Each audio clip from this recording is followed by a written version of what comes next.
আসসালামু আলাইকুম। এই বাদামের গুণাগুণ বলে আমি শেষ করতে পারবো না, কারণ এখানে বাদামই আছে 3 রকমের।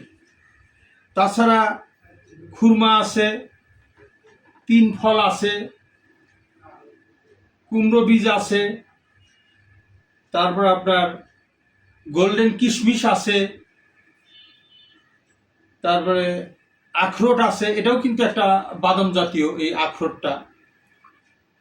এবং এখানে মধু আছে, এখানে সাদা তিল আছে। এই খাবারগুলোর এক একটার এত পরিমাণ ভিটামিন, যেটা আমি আপনাদের বলে শেষ করতে পারবো। আমি সংক্ষেপে 2-1টা বলি। যেমন মনে করেন, আপনারা যারা ক্যালসিয়াম খান, এই ক্যালসিয়ামের যে পট, এই পটের গায়ে দেখবেন আপনার কাঠবাদামের ছবি আছে। দুধের মধ্যে ছেড়ে দিছে, এটা দুধটা একটু ছিটকে অন্যদিকে গেছে, এরকম একটা ছবি আপনারা ক্যালসিয়ামের পটের গায়ে দেখতে পাবেন। তার মানে এই কাঠবাদাম দিয়েই এই ক্যালসিয়ামটা কিন্তু তৈরি করা হয়েছে।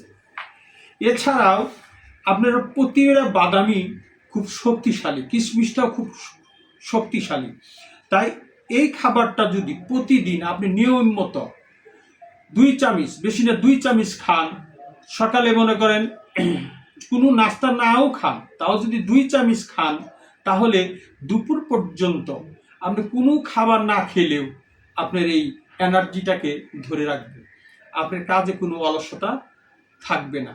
তাই আমরা নিয়মিত এই হানিনাট বা মধু মিক্স বাদাম এটা আমরা খাবো। এটা প্রচুর শক্তিশালী।